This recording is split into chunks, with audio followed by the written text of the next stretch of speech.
most times I feel as if I'm by myself, that I don't connect with the people around me, that my universe is different than, not just different, but I'm the only one in my universe and not connecting to those around me. Well, part of that is true and part of it isn't. You all are technically in your own universe because you are all offering a vibration that is uniquely yours.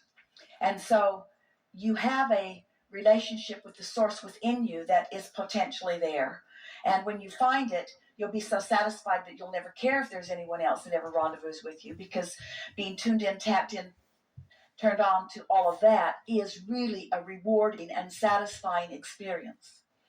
But that isn't the reason that you're describing this in the way that you are. You're describing it this way because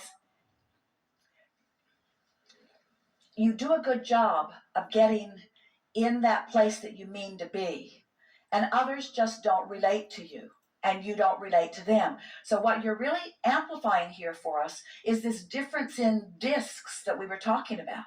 In other words, when you are on a disc that's different than most people who are around you. Now, this seems a little tricky because it doesn't seem like an accurate statement for us to say you're on a disc and the people who are around you aren't on the same disc, because law of attraction wouldn't let that happen. In other words, if you're on a high-flying disc, there are other high-flying people that you're rendezvousing with on a pretty regular basis. So what this means is you're jumping around on the discs too. In other words, you're letting things that you are observing control your frequency more than you mean to. Esther does that too. She'll find herself nitpicking over something that really couldn't matter less, but it's just an old habit over some old thought that she got going, and she just garnered a little momentum and off she went and didn't mean to. And so sometimes you find yourself on a disc that is different than the one that you would actually choose.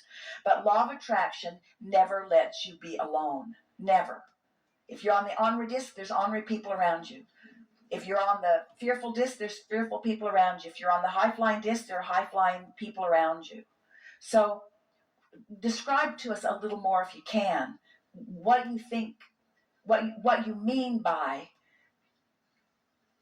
yourself. Not relating to them, them not getting you, you not getting them. Yes, being able to communicate with most, like you said earlier, words cannot really describe an experience. Well, then what that means, this is the easiest way to say that. So there's you on your high-flying disc and following the impulse of that. And so if you're on your high-flying disc and you've given yourself permission to follow your impulse, then your impulse is going to take you into the company of others who are flying high. But you might have something else going on, an old belief, an old habit of thought that goes something like, I'm a committed person, or I am a loyal person. Or, in other words, on your high-flying disc, you might not be inspired to go to the family reunion, but a committed person would go anyway. In other words, you might show up in the family parties or the neighborhood parties because you're expected to be there by others that you don't want to disappoint. In other words, if you're letting your shoulds dictate your rendezvous rather than your wants, ooh, we're really onto something, aren't we? We've been teasing you all for a long time. When you go to that family reunion, law of attraction probably didn't take you there.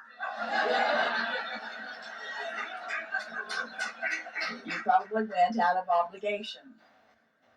And so more and more what will happen as you maintain, this is the reason that this conversation that we're having today is so exhilarating to us, because we've been watching enough of you, including Esther, getting onto that high-flying disc deliberately and maintaining it, to see that you are noticing a noticeable difference in your chronic rendezvousing. In other words, after you do this for a while, there is just no question in your mind about how the universe works and why you're rendezvousing with who you're rendezvousing with.